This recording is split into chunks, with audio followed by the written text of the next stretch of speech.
बिस्मिल्लाहिर्रहमानिर्रहीम। एहराम की पाबंदियाँ।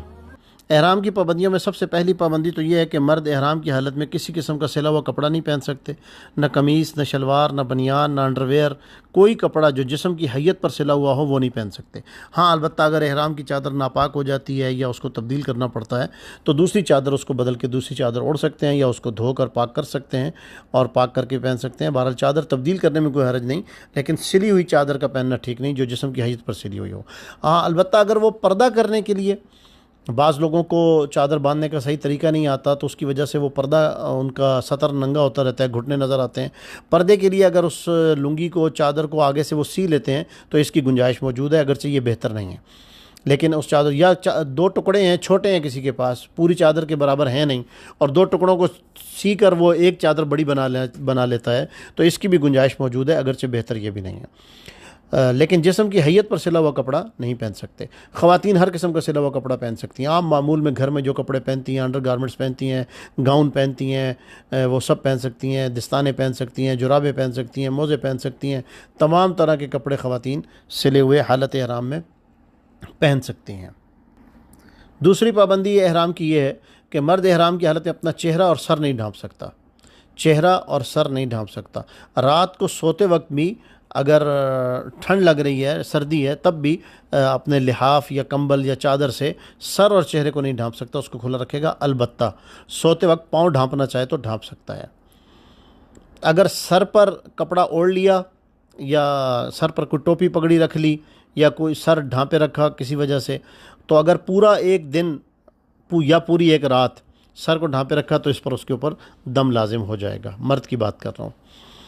और अगर पूरा दिन या पूरी रात ऐसा नहीं किया, इससे कुछ कम वक्त के लिए ऐसा हुआ है, तो उस सूरत में उसके ऊपर सदका लाजिम होगा। फिर उसकी तफसील है आगे कि कितनी देर के लिए किया, उसके हिसाब से सदक़े की मिकदार जो है ना वो कम ज़्यादा होती रहेगी। अगर किसी के साथ ऐसा हो जाए तो वो फिर उस वक्त अपनी तफसील बताकर मसला पूछ सकता है।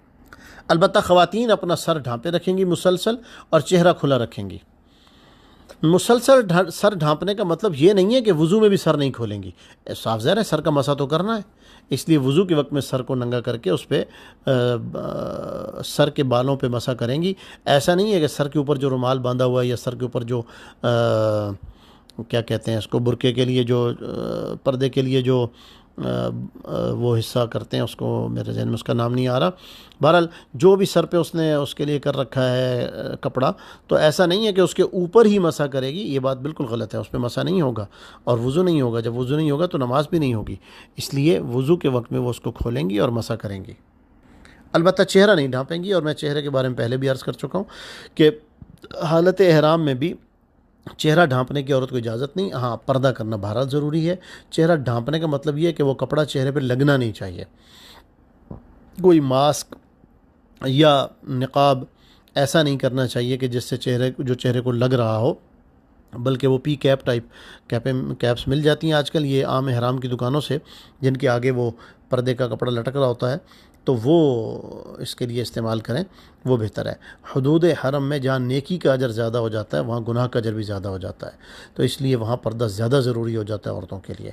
वहाँ बेपर्दगी की वजह से लोगों की इबादत में फ़र्क आता है, इसलिए ख़वातीन इसको मामूली न समझें, बहुत ज़्यादा इसमें एहतियात करें। हदीस शरीफ में तो यहाँ तक ये बात आती है कि जो औरत घर से बेपर्द होकर बाहर निकलती है तो इस्तशरफ़ा शैतान, उसको शैतान और ज़्यादा खूबसूरत करके मर्दों की निगाहों में पेश करता है, तो जिसकी वजह से मर्द और ज़्यादा मुतज़लज़िल होते हैं और ज़्यादा बदनिगाही के शिकार होते हैं। तो इसमें बहुत ज़्यादा एहतियात की ज़रूरत है। एक पाबंदी एहराम की ये है कि मर्द और औरत बदन के किसी हिस्से के बाल नहीं काट सकते, न मूड़ सकते हैं, न तोड़ सकते हैं। मर्द वज़ू करते वक्त भी चेहरे को धोते हुए आहिस्ता आहिस्ता हाथ फेरेंगे, कहीं दाढ़ी के बाल न टूटें, और अगर कहीं गलती से टूट गए तो एक बाल के टूटने पर 1 रियाल सदका करना होगा, 2 बालों के टूटने पर 2 रियाल सदका करने होंगे, और 3 या 3 से ज़्यादा बाल टूटे लेकिन पूरी दाढ़ी के या पूरे सर के बाल नहीं काटे या नहीं टूटे, तो या चौथाई से कम बाल टूटे, 3 से ज़्यादा, तो 10 रियाल सदका करने होंगे। और दाढ़ी पर वज़ू करते हुए खिलाल भी नहीं करना चाहिए। हालत हराम में दाढ़ी का खिलाल करना ठीक नहीं है। औरतों को अगर गुस्ल की ज़रूरत हो जाए गुस्ल करना पड़ जाए, मसलन नापाकी की हालत में उन्होंने एहराम बांधा था और फिर जब वो पाक हो गई तो गुस्ल करेंगी, या वैसे गुस्ल किया तो उसके बाद कंघी ना करें, क्योंकि औरतों के बाल बहुत ज़्यादा टूटते हैं, तो इसलिए कंघी बिल्कुल ना करें। बग़ैर कंघी किए ही दोबारा एहराम बांध लें, यानी वो अपना एहराम कपड़े पहन लें। और तौलिए से अगर सर को खुश्क कर रहे हैं, मर्द हैं या ख़वातीन हैं, तो सर को बहुत ज़ोर ज़ोर से ना रगड़ें कि उससे बाल टूटें। हाँ, अलबत्ता किसी के बाल वैसे ही झड़ जाते हैं तो उस पर कोई कफ़ारा वाजिब नहीं होता, अलबत्ता एहतियातन कुछ दे दे तो वो भी बेहतर है। एक पाबंदी ये है कि हालत एहराम में मर्द और औरत नाखून नहीं काटेंगे। मर्द और औरत हालत एहराम में नाखून नहीं काटेंगे। अगर किसी ने एक पूरे हाथ की 5 उंगलियों के या एक पूरे पाँव के यानी 5 उंगलियों के नाखून काट लिए तो उसके ऊपर दम वाजिब हो जाएगा। अगर 5 से कम किए तो हर उंगली के बदले में 10 रियाल उसको सदका करने होंगे। और एक पाबंदी यह है कि हालत एहराम में मर्द और औरत खुशबू नहीं लगा सकते। हर किस्म की खुशबू लगाना इनको मना है, ना इतर, ना परफ्यूम, ना बॉडी स्प्रे, ना खुशबूदार साबुन, ना खुशबूदार शैम्पू और ना खुशबूदार टूथपेस्ट, इस किस्म की कोई चीज़ भी इस्तेमाल नहीं कर सकते। एहराम की हालत में बग़ैर खुशबू वाला साबुन या बग़ैर खुशबू वाला शैम्पू इस्तेमाल तो कर सकते हैं, लेकिन अल्लाह ताला को पसंद ये भी नहीं है, क्योंकि हालत एहराम में अल्लाह ताला को बहुत ज़्यादा नज़ाफ़त और सफाई सुथराई ये पसंद नहीं है। इसलिए हालत एहराम में खुशबूदार तेल लगाना और इस किस्म की चीज़ें लगाना, इससे भी एहतियाती करनी चाहिए। मैंने गलत कह दिया, खुशबूदार चीज़ें नहीं, बग़ैर खुशबूदार जो चीज़ें हैं उनसे भी एहतियात करनी चाहिए। खुशबूदार चीज़ें तो बिल्कुल मना है, उससे तो दम आ जाए। और एक पाबंदी मर्दों के लिए ये भी है कि वो दस्ताने नहीं पहन सकते और जुराबें, मोज़े नहीं पहन सकते, बंद जूता भी नहीं पहन सकते। पाँव का ऐसा जूता जिसके दरमियान की हड्डी ऊपर जो है उभरी हुई हड्डी वो वाज़े हो और उसके टखने जो दाएं बाएं से पाँव के हिस्से हैं वो भी उसके वाज़े होने चाहिए, ऐसा जूता मर्द पहन सकते हैं। हाँ, ख़वातीन अलबत्ता दस्ताने भी पहन सकती हैं, मोज़े भी पहन सकती हैं, बंद जूता भी पहन सकती हैं, बूट शूज़ जैसे भी पहनना चाहें वो पहन सकती हैं। और एक पाबंदी एहराम की ये है कि अगर मियाँ बीवी इकट्ठे हज कर रहे हैं तो एहराम की हालत में बीवी के साथ शहवत की बातें करना ये भी हराम है। बीवी के साथ शहवत की बातें करना ये भी हराम है, और जिमा की बातें करना ये भी हराम है, इसलिए इनसे भी बचना ज़रूरी है।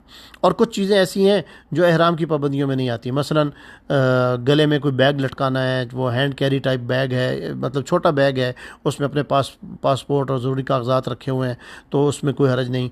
या वो एक बेल्ट नुमा बैग होता है, उसको क्या कहते हैं, बेल्ट सा होता है और उसके आगे एक बैग सा बना होता है, पेटी सी उसको कहते हैं पुराने ज़बान में, वो उसके आगे ज़िप लगी होती है, जगह बनी होती है, तो उसमें कोई हरज नहीं। वो अगर आप एहराम की हालत में वो बेल्ट बांधना चाहें तो बांध सकते हैं, और घड़ी पहनना चाहें हाथ पे तो पहन सकते हैं, चश्मा लगाना चाहें तो लगा सकते हैं, छतरी लेकर छतरी की छाँव करना चाहें तो कर सकते हैं, क्योंकि छतरी सर्द के साथ लग नहीं रही होती ना, तो वो कर सकते हैं। ख़वातीन जो हैं उनके लिए तो मैंने पहले ही अर्ज़ कर दिया वो सारी चीज़ें। और जेवर का इस्तेमाल भी ख़वातीन करना चाहें तो कर सकती हैं, लेकिन ज़ेब व ज़ीनत के लिए ऐसा करना ठीक नहीं है।